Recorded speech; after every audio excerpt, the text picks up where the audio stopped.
So guys, जब मैं आपको इतिहास के पन्नों में थोड़ा सा फ्लैशबैक क्यों ले जाना चाहता हूँ कि महाराणा प्रताप इतने वीर क्यों थे। ये ऐसे नहीं कि वो अचानक से एक ऐसा व्यक्ति आ गया महाराणा प्रताप नाम का कि वो इतना वीर बन गया, इनका पूरा वंश ही ऐसा था। तो फ्लैशबैक में लेके जाऊंगा तो इनका वंश है, उनकी स्थापना हुई थी 566 ईस्वी में, 566 एडी में। और उसकी इनकी जो स्थापना की थी वो घुइल नाम के व्यक्ति ने की थी, गुहादित्य ने, इसलिए इनको वंश को घुइल वंश कहा जाता है। मेवाड़ का जो वंश है वो घुइल वंश कहा जाता है। उनका नाम गुहादित्य इसलिए पड़ा क्योंकि कहा जाता है कि उनका जन्म वो गुफा में हुआ था, वो गुफा में मिले थे। गुफा किसकी गुफा? शेर की गुफा। शेर की मान तो भाई जिसका व्यक्ति का जन्म है वो शेर की मांद में हुआ हो तो उसका आप जान ही सकते हैं कि उसका आगे जाके वंश कैसा होने वाला है। फिर इसी में वंश में आगे जाकर 1734 में एक राजा बने बप्पा रावल, और बप्पा रावल को अजाना बाहु कहा जाता है। अजाना बाहु का मतलब होता है जिसकी भुजाएं बहुत बहुत लंबी होती हैं।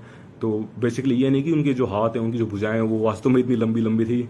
उनका जो शासन था, उनका जो एरिया था वो काफ़ी दूर तक था, जैसे ईरान में, इराक तक था उनका शासन, अफगान में था।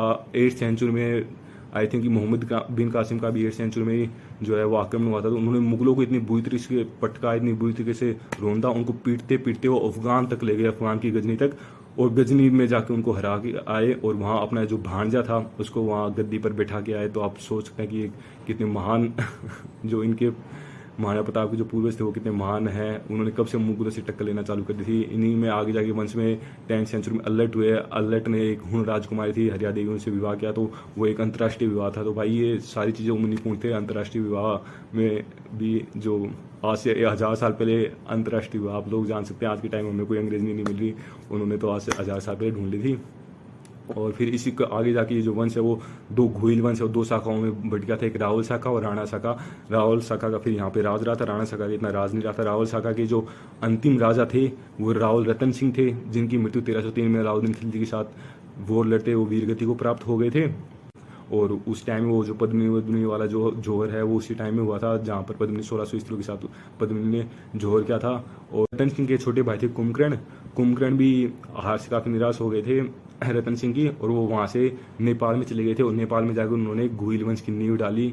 और जो नेपाल के जो राजा महाराजा हम पढ़ते हैं ना कि ये जो नेपाल का जो हिंदू हैं वो यहाँ से गए थे, नेपाल वाले इस घुइल वंश की शाखा के राजा हैं। सो आपको ये भी पता होगा कि नेपाल ही एक ऐसा देश है दुनिया में जो हमेशा स्वतंत्र रहा है, जिसके ऊपर किसी का भी अधिकार नहीं रहा। तो अब आपको उसको पीछे का कारण पता चल गया होगा कि वो स्वतंत्र क्यों रहे, उनके ऊपर कोई राज क्यों नहीं कर पाया, क्योंकि भाई वो इतना वीर जो वंश है, इतना वीर वंश है घुइलों का, उससे संबंधित थे। और एक चीज़ और मैं बता देना चाहता हूँ मराठों के बारे में। जो दक्षिण में हमारे जो मराठा हैं, जो मराठों का जो वंश है किसी ने पढ़ा हो, शिवाजी तक सब जानते हैं। शिवाजी से पहले का कोई कुछ नहीं जानता। तो आप जब किताब उठाएंगे, जब इतिहास को और अच्छे से गहन अध्ययन करेंगे, जब आपको पता चलेगा कि शिवाजी के जो पूर्वज हैं वो उनका जो संबंधित है, उनका जो संबंध है, उनकी जो कुलदेवी वो सभी मेवाड़ से संबंधित है। यानी कि वो मेवाड़ के घुइल वंश की ही शाखा है मराठा भी। मराठा जो आप समझ सकते हैं कि 18th सेंचुरी में मराठों का लगभग आधे से ज़्यादा भारत पर अधिकार हो गया था। वो मराठों को इतना वीर माना जाता है, तो वो भी भाई इन्हीं के ही वंशज हैं, तभी वो इतने वीर हैं।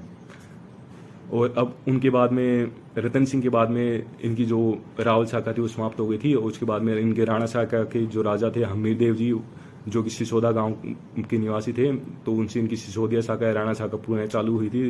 1326 में जो हमीरदेव थे वो राजा बने थे। हमीरदेव भी काफ़ी खतरनाक राजा हुए थे। उसके बाद में और भी खतरनाक राजा हुए थे।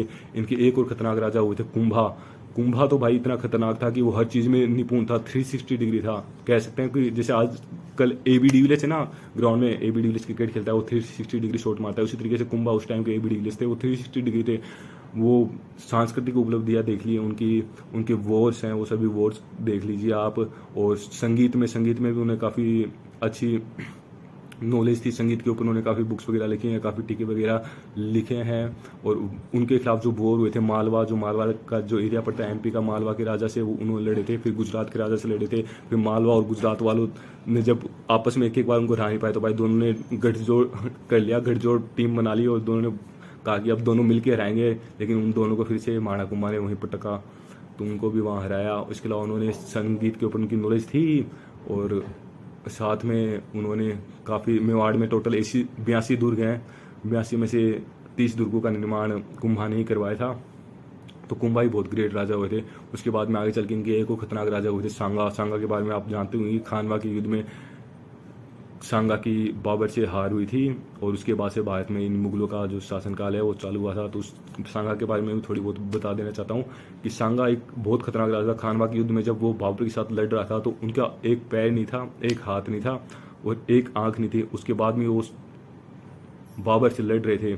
और खानवा के युद्ध से जस्ट पहले 1-2 महीने पहले जनवरी 1527 में बयाना का युद्ध हुआ था। और बयाना के वॉर में उन्होंने बाबर की सेना को इतना बुरा पटका था कि बाबर की सेना का बिल्कुल हौसला टूट चुका था और बाबर को उन्होंने बयाना के युद्ध में बाबर को हराया था। सो बाबर ने कहा कि हम दोबारा से अटैक करेंगे इनके ऊपर। बाबर की सेना लड़ने के लिए बिल्कुल तैयार नहीं थी, क्योंकि वो डर गए थे, क्योंकि उन्हें पता था कि भाई ये राजपूत हैं और राजपूतों को युद्ध में 2 ही काम आते हैं, क्या तो मारना सामने वाले को या मर के जाना। हारना उन्हें बिल्कुल भी स्वीकार नहीं है। सो बाबर ने कहा ऐसी तो बात बनेगी नहीं, मेरे सैनिकों को किसी ना किसी मुझे एनर्जी लानी पड़ेगी, मोटिवेशन देना पड़ेगा। इसके लिए बाबर ने कहा कि मैं भाई शराब पीना छोड़ दूंगा। तो उनके सैनिकों ने कहा भाई तू शराब पीना छोड़ दे, चाहे खाना खाना छोड़ दे, हम तो लड़ेंगे नहीं, हम लड़ने जाएंगे नहीं, हम बचेंगे नहीं, तो हम वहाँ जाके करेंगे क्या। फिर बाबर ने कहा कि मैं आपके ऊपर जो टैक्स लगता है, तमगा कर लगता था मोमडन के ऊपर, वो समाप्त कर दूंगा। तो भाई बोला कि हाँ जीवित बचेंगे जब भी तो हम टैक्स भरेंगे, टैक्स भरने के लायक होंगे, तो उसका कोई फायदा नहीं है। फिर आखिर में बाबर ने एक रणनीति अपनाई और इस युद्ध को है ना धर्म का युद्ध घोषित कर दिया, जिहाद का युद्ध घोषित कर दिया। तो ये जिहाद का नारा जब से चला आ रहा है और मुसलमानों के और हिंदुओं के बीच में जो फूट है वो उस टाइम से चली हुई आ रही है और जो वर्तमान में अभी तक चल रही है। और जब तक मुझे लगता है कि ये 2 कास्ट रहेंगी, मुसलमान और हिंदू रहेंगे, और ये हमेशा चलती रहेगी। जिनमें इनमें से कोई एक खत्म हो जाएगा, उसके बाद ये चीज़ समाप्त हो सकती है। सो सांगा भी काफ़ी खतरनाक योद्धा थे उस टाइम में। सांगा फिर 1518 में 1519 में 1518 और 19 में उन्होंने बांडी का और खातौली का 2 युद्ध थे वो लड़े थे और वो इब्राहिम लोदी के खिलाफ लड़े थे। और लोदी उस टाइम में दिल्ली का शासक था, मतलब केंद्र की सत्ता पे जो राजा बैठा था उसके खिलाफ उन्होंने वो लड़े थे। और लोदी को दोनों के दोनों एक नहीं गाइस 2 युद्ध रहा है, वो भी दिल्ली के शासक हो। तो आप जान सकते हैं महाराणा प्रताप का, महाराणा सांगा का व्यक्तित्व भी कितना बड़ा था।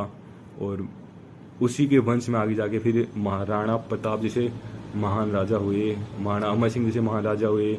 आगे चलकर इनके वंश में महाराणा राज सिंह जैसे राजा हुए। 1654 या 55 के आसपास में वो राजा में थे।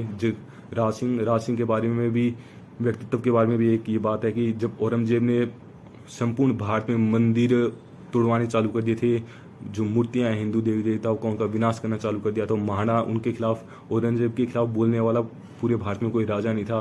तो उस टाइम में जो एक राजा उभर कर आए थे वो राज सिंह थे मेवाड़ के। उन्होंने कहा था कि जो भी औरंगजेब से अपनी मूर्तियों का या मंदिरों का संरक्षण करवाना चाहता है वो अपनी सारी मूर्तियां उठा के मेरे अधिकार में ले आए और यहाँ पे वो पूर्णतः सुरक्षित रहेंगी।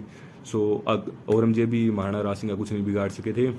एक बेसिकली एक चीज़ और है जो ताजमहल से रिलेटेड है, मैं आपको वो बता देना चाहता हूँ कि जो महाराणा अमर सिंह थे 1620 में उनकी मृत्यु हुई थी। उसके बाद में 1620 में करण सिंह जो राजा में थे, और करण सिंह के समय में शहजादा जो खुर्रम थे या जिन्हें हम शाहजहाँ कहते हैं, वो अपने पिता जहांगीर के खिलाफ विद्रोह के दौरान मेवाड़ में आकर जब ठहरे थे, तो वहाँ के जगत मंदिर थे मेवाड़ में जो करण सिंह ने बनवाए थे, उन जगत मंदिरों में उन्होंने निवास किया था। और उन जगत मंदिरों से ही उन्होंने इतने पसंद आए, शाहजहाँ को इतना अच्छा लगा जगत मंदिर का, उन्हीं के नक्शे के आधार पर सेम टू सेम उन्हीं के नक्शे के आधार पर उन्होंने ताजमहल का निर्माण करवाया। तो ताजमहल जो दुनिया का इतना बड़ा अजूबा है, जो उसका नक्शा है वो भी भाई इनसे ही लिया गया था। तो आप समझ सकते हैं कि ये इस वंश का कितना महत्व है। सो गाइज इस वंश के बारे में मतलब खूब सारी बातें अगर मैं करता जाऊँ तो अगर सभी राजाओं के बारे में बताने लगूँ तो कम से कम भी 3-4 घंटे लग जाएंगे। सो मेरी वीडियो बहुत लंबी खिंच जाएगी और ना ही आप लोग इतनी बात मुझे लगता है कि सुनना पसंद करेंगे।